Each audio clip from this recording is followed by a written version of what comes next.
हैदराबाद से मदीना के लिए मिलेगी डायरेक्ट फ्लाइट। नमस्कार, स्वागत है आपका हमारे चैनल डेली सऊदी न्यूज पर। खबर शुरू करने से पहले एक जरूरी सूचना आपको दे दें कि अगर आप सऊदी में फंस गए हैं, कफील आपको छोड़ नहीं रहा है, आप परेशान हैं, वापस अपने घर लौटना चाहते हैं तो घबराए नहीं, स्क्रीन पर दिए गए नंबर पर कांटेक्ट करें।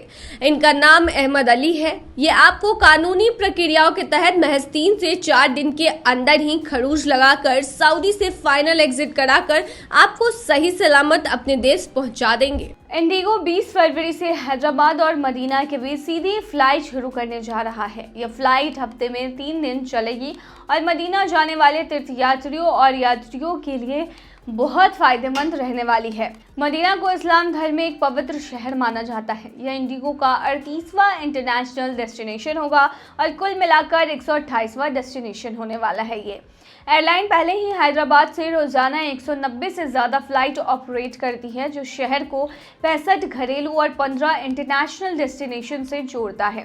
इंडिगो के ग्लोबल सेल्स हेड विनय मल्होत्रा ने कहा कि हैदराबाद से मदीना की फ्लाइट सिर्फ हमारे नेटवर्क का विस्तार नहीं है, बल्कि यह धार्मिक और सांस्कृतिक कनेक्शन को मजबूत करने का एक जरिया है।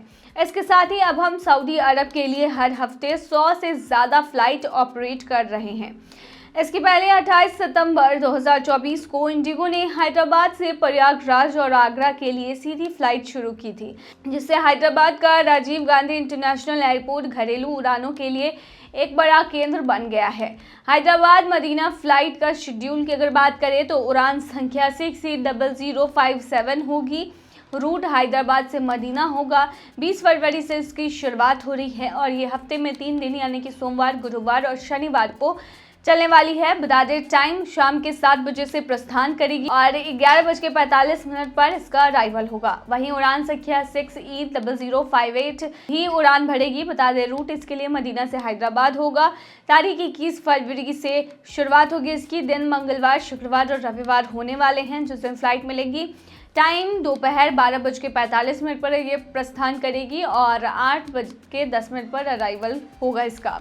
हैदराबाद से कनेक्टिविटी बेहतर होने वाली है। बता दें, मदीना के लिए इस नई फ्लाइट के साथ हैदराबाद से कई दूसरे बड़े शहरों और सांस्कृतिक जगहों तक पहुंचना और आसान हो जाएगा। ये फ्लाइट्स बिजनेस और छुट्टियों के लिए यात्रा को आरामदायक बनाएंगी और टूरिज्म को बढ़ावा देंगी। साथ ही भारत की विविध संस्कृति और ऐतिहासिक विरासत को देखने समझने का शानदार मौका भी देगी।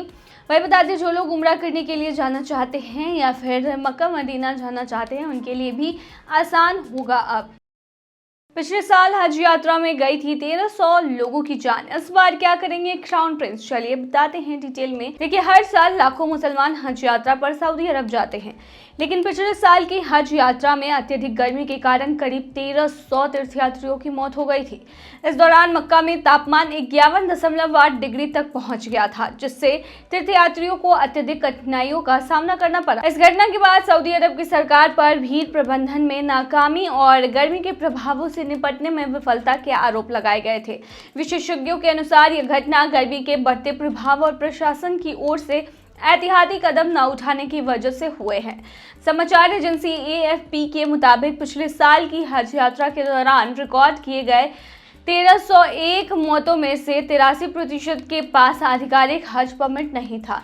इसका मतलब था कि ये लोग आवश्यक सुविधाओं जैसे वातानुकूलित टेंट का इस्तेमाल नहीं कर रहे थे। कोपरनिकस क्लाइमेट चेंज सर्विसेज के अनुसार 2024 में अब तक का सबसे गर्म वर्ष साबित हुआ है 2024। इससे यह साफ होता है कि भविष्य में भी गर्मी की चुनौतियां बनी रहेंगी और ऐसे में सऊदी अधिकारियों ने गर्मी से निपटने के लिए तैयारियां कर ली हैं।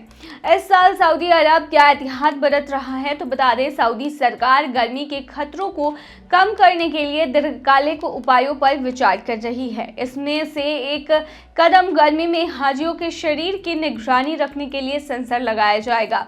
समाचार एजेंसी AFP ने कहा कि सऊदी अधिकारियों ने इस मामले में टिप्पणी करने से इनकार कर दिया है कि इस साल हज के दौरान गर्मी से निपटने के लिए क्या एहतियात बरते गए हैं, लेकिन ये उम्मीद की जा रही है कि आने वाले हज यात्रा में सुरक्षा और व्यवस्थाएं पहले से कहीं ज्यादा बेहतर होंगी। बता दें, सऊदी अरब ने भारत के लिए 1,75,025 तीर्थयात्रियों का कोटा निर्धारित किया है। इसमें से 70% सीटें भारतीय हज समिति को और 30% सीटें निजी हज समूह आयोजकों को आवंटित की गई है।